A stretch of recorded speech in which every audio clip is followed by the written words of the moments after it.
tonight. The President and First Lady arrive in the United Kingdom for their second state visit. The pomp, the circumstance, and the diplomatic stakes for both nations. Plus, today's the day the Federal Reserve's long-awaited interest rate decision is here. What the announcement means for your wallets. And service at sea. People invite you into their lives, and usually when I meet with them in that context, it's the hardest part of their life, the hardest season, and the fact that they would invite me into that. It's sacred. Meet the man bringing peace and comfort to members of the military wherever they may go. All this and more tonight on Faith Nation.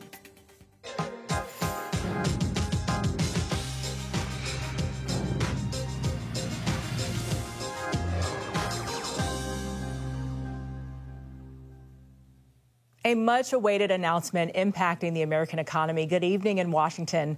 I'm Michelle London. Well, the Federal Reserve is officially set to cut interest rates for the first time since President Trump took office.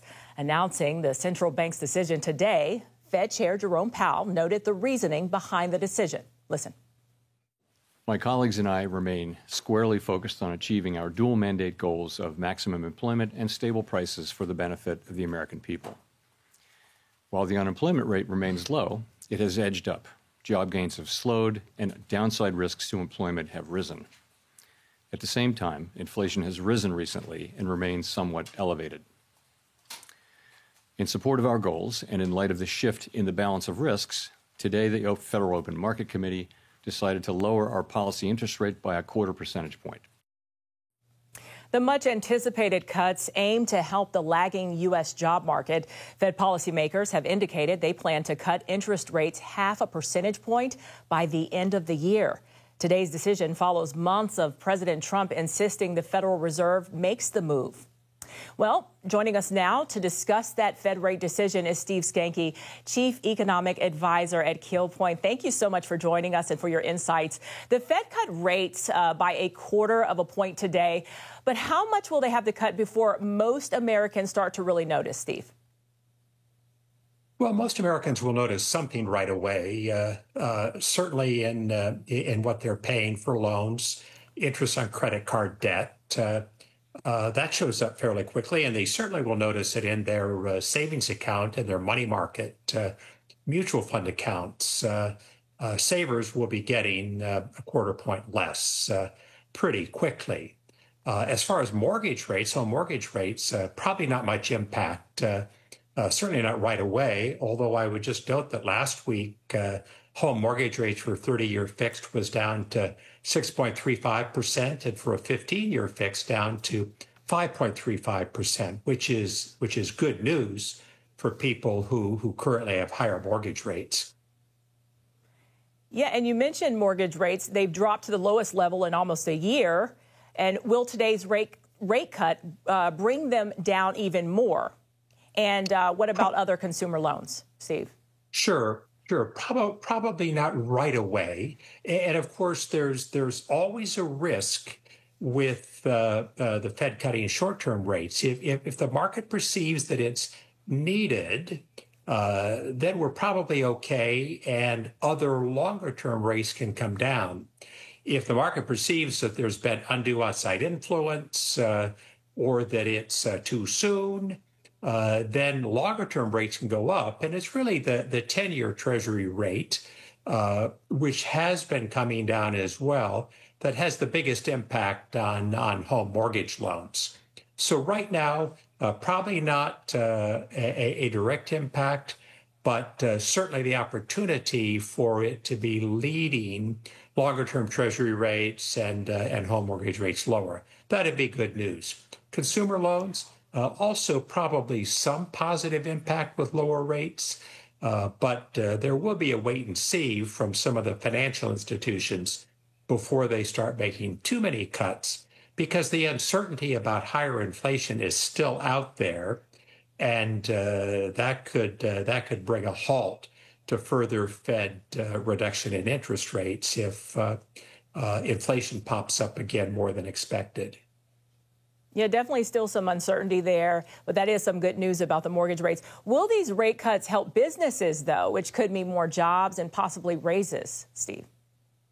Yes, they will help businesses. The interesting thing about the employment data that came out early September for the month of August is that wages were still increasing at a rate of 3.9%, which is above the rate of inflation.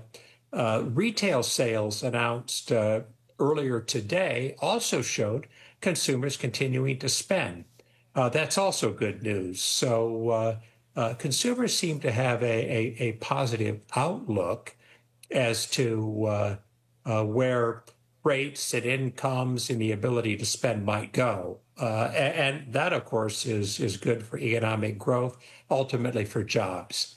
And yes, as companies pay less for their interest and their costs go down, it does give them more confidence in hiring more folks, which has been a little bit on hold over the last 4 or 5 months. Well, great insight there. We're out of time. Thank you so much, Steve Skanke, Chief Economic Advisor at Kill Point. Thank you so much. Thank you. The president is making a historic second state visit to the United Kingdom. He was greeted by the royal family and 1,300 servicemen and women as he and the First Lady arrived earlier today at the Windsor estate. The president was taken by horse-drawn carriage to Windsor Castle, where he and Melania spent time with the King Charles and Queen Camilla ahead of a day of diplomacy. But it wasn't all processions and state dinners. The president has a busy agenda with a lot at stake. CBN senior White House correspondent Kelly Wright is joining us now here to explain. Kelly, what's the historical significance of the president's visit? Look, this is a big deal for the president. President 47. When he was president 45, he also visited the UK and received the royal treatment. But how can the royals outdo the royals? Well, they did it today. The president arriving there with the First Lady, and it all began at St. George's Chapel at as White House officials confirmed that the president was actually laying a wreath at the tomb of Queen Elizabeth II, who hosted him during his first state visit London in 2019. And then, of course, she passed away in 2022. The president remembering her fondly, and a choir of 16 children were there waiting to meet the president and singing. And then at Windsor Castle, the president, as you talked about, sat with King Charles in the reviewing stand to watch the pomp and circumstance of the military band performing. And then above their head, the Red Arrows, the Royal Air Force displaying team flying overhead at the end of the ceremony, leaving trails of red, white, and blue smoke over Windsor Castle. The president turning to the king and actually patting him on the back. You could see the camaraderie between the two and the strong relationship they have with each other. This is something that's meaningful for King Charles as well as for the President of the United States. And so now, of course, it's a state dinner tonight where he has heads of state from there in the UK, and then some of his business leaders are with him, as well as the president having some of his cabinet members in presence as well. And speaking of pomp and circumstance, can you touch on the diplomatic stakes behind it? What are both nations hoping to accomplish there, Kelly? So the diplomatic stakes are huge. The reason why these stakes are so huge is because both countries are looking towards their future and what it means for them in terms of the adversaries they have to face. Albeit the number one adversary they're going to meet and discuss tomorrow will be China. China's adversarial push to dominate the world militarily as well as economically. The two heads of state, PM Keir Starmer of the UK, as well as the president, will sit down and talk about how they can invest in each other and in each other's country, especially on the tech dynamic. How will they improve their technological advances? How will the United States work with the UK? How will they help each other in terms of tariffs, reciprocal trade, and having that kind of rock-solid relationship that they can build more of an economy for both nations? And then militarily, what can they do to strengthen not only the UK's military, but the EU and NATO? The president will make that very clear to PM Keir Starmer, as he has done since their initial visit back in February here at the White House, and then following up when he met with the 7 EU leaders along with Volodymyr Zelensky of Ukraine when they arrived here in August to talk to the president about the possibilities of how they can strengthen themselves to bring a ceasefire between Ukraine and Russia. So they have so much to talk about tomorrow, and they'll get down to brass tacks, and then we'll hear more statements from the president and his team. All right, so much to talk about there. Looking forward to hearing more as the week continues. Thank you so much, Senior White House Correspondent Kelly Wright. All right, still to come in America today, anxiety and confusion can easily take over. A look at ways to protect yourself and care for loved ones. That's when Faith Nation returns.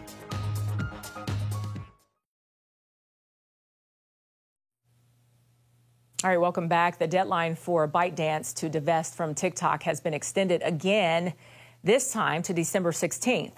The extension would have kicked in today, and it is in response to President Trump's executive order. He's recently touted a framework agreement that the U.S. reached with China to keep the app available. The extensions could come despite Congress passing a law just last year with bipartisan support to force the app's immediate sale or ban. The most recent data shows nearly 60 million American adults have struggled with their mental health. And according to 2025 research from the American Psychological Association, 21% say their mental health is worse than a year ago. For more on mental health in America, I'm joined by Kimberly Britt, Executive Director of Anchor International, a Christian organization aimed at helping people struggling with their mental health today. Kimberly, thank you so much for joining us. It's been a hard couple of weeks. Many people are feeling confusion or anxiety. What would you say to someone who is feeling that way and maybe feeling at a loss for what to do at this point? Yes, well, it's completely understandable to be feeling that way. When we witness things, of injustice and people hurting people, it can make us feel helpless. And when we feel helpless and we forget who's ultimately in control, we might try and regain some of that control by lashing out in anger. And it's just detrimental to our mental health. And that's why community is so important. And that's what we do at Anchor International. We bring people together in prepared community and prepared spaces where people can have conversations about really difficult things that they're going through, so that they can journey through anything that life throws at them together. Because it's so important to have, good, healthy community around you and relationships and connection to remind you of truth, in times like this, or whatever you're going through, to remind us who's ultimately in control, and to also keep you anchored and grounded in things that we can do to improve our well-being, if that's what we need, and also to just have those things in place so that when things happen, we are anchored in community. Amen. Community and fellowship is so important. And we're living in a time where so many people spend a lot of their time scrolling online.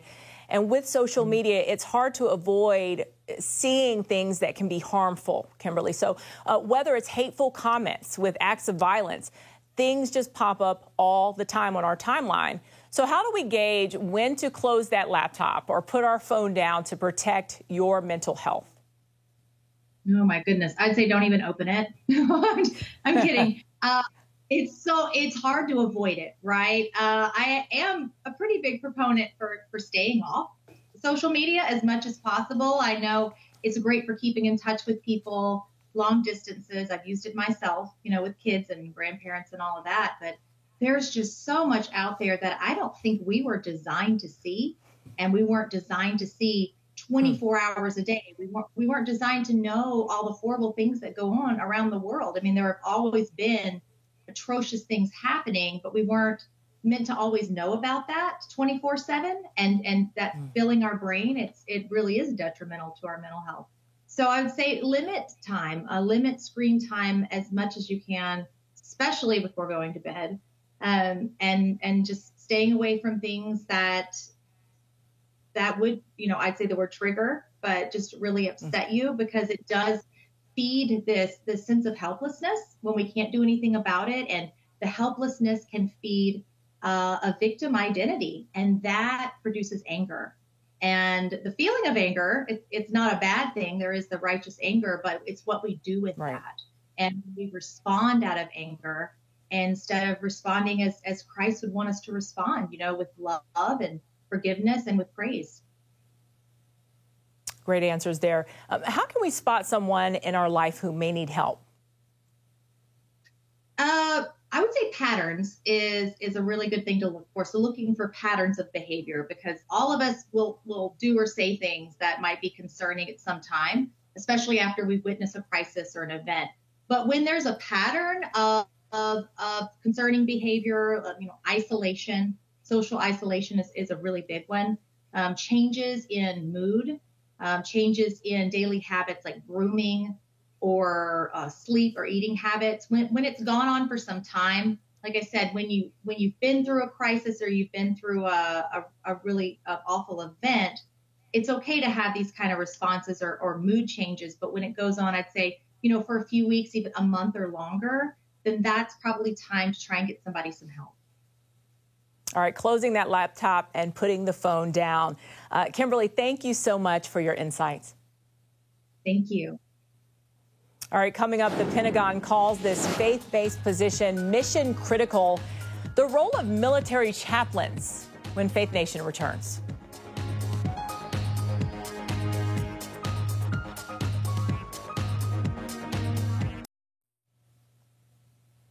For service members engaging in dangerous military operations, life is extremely stressful. Military chaplains play an important role in helping them cope with the pressure.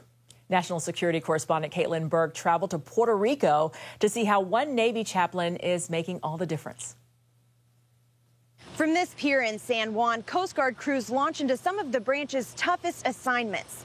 But for Chaplain Genesis Guerrero, the focus isn't the mission itself, but the people carrying it out. My job is to help the operator complete the mission. And one of the ways I do that is just to care for the operator, whatever that might look like. Sometimes it looks like early morning walks around base, praying over each cutter crew, small boat mission, and command decision. Daily workouts become connection points, meeting service members where they are. It's recognizing new faces, remembering injuries, celebrating milestones, and honoring loss. Guerrero tells CBN News these small moments often grow into something much bigger. But a lot of my ministry happens kind of in the margins. It happens while I'm passing by, I'm walking by someone on the boat or in the hallways, or really even just serving food. Just not too long ago, a guy was just telling me about, hey, I'm getting over a divorce, and this is kind of what's happening. And so that would have never happened had I not been serving alongside that coastie. And so that's what makes this ministry unique.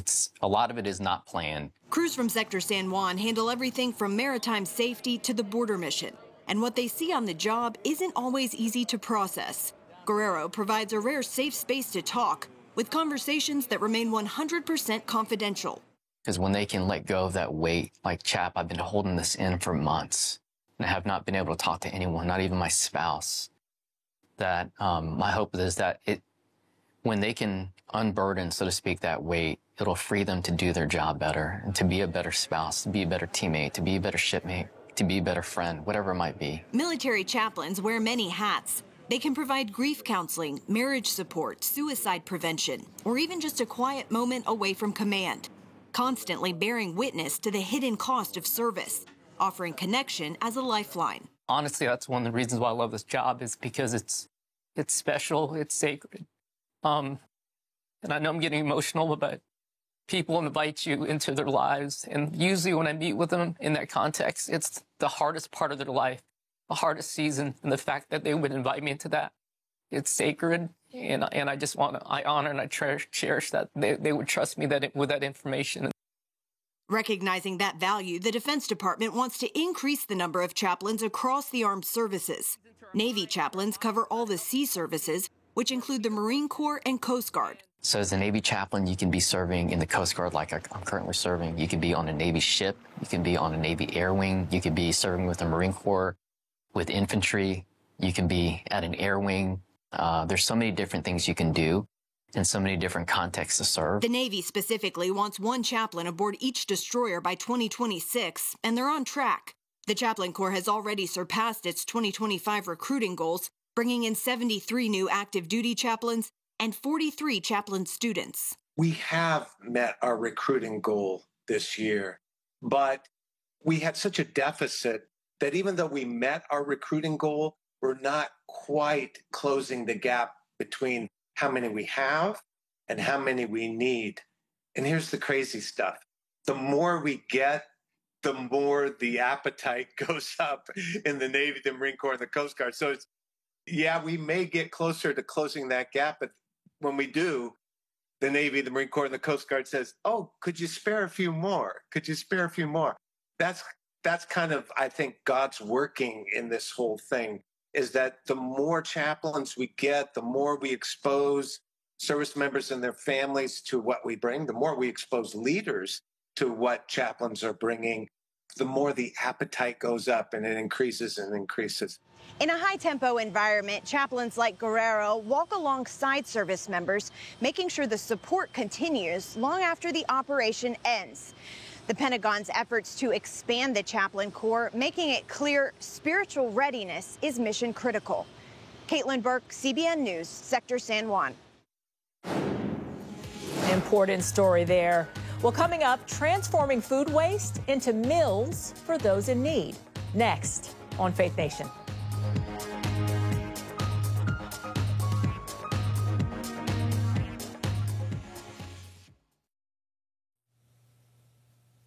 All right, finally tonight, a nonprofit is on a mission to reduce food waste and food insecurity, all with the help of one creative app. It's called Food Rescue Hero. The app connects over 25,000 volunteer drivers with food on its way to the dumpster due to aesthetic reasons, ordering mistakes, or the food is nearing its sell-by date. Food Rescue Hero collects the items through volunteer drivers and brings them back to the organization's kitchen in Pittsburgh. There, it serves and delivers meals to those in need, churning up to 600 meals a day. We try to get food where people are, to put it within reach. We deliver to housing sites and to Head Start programs, to training programs and veterans offices, places where people are already going about their daily business. This year, the service has expanded into 7 additional states, together rescuing tens of millions of pounds of food. All right, that's going to do it for us for Faith Nation. We'll see you tomorrow.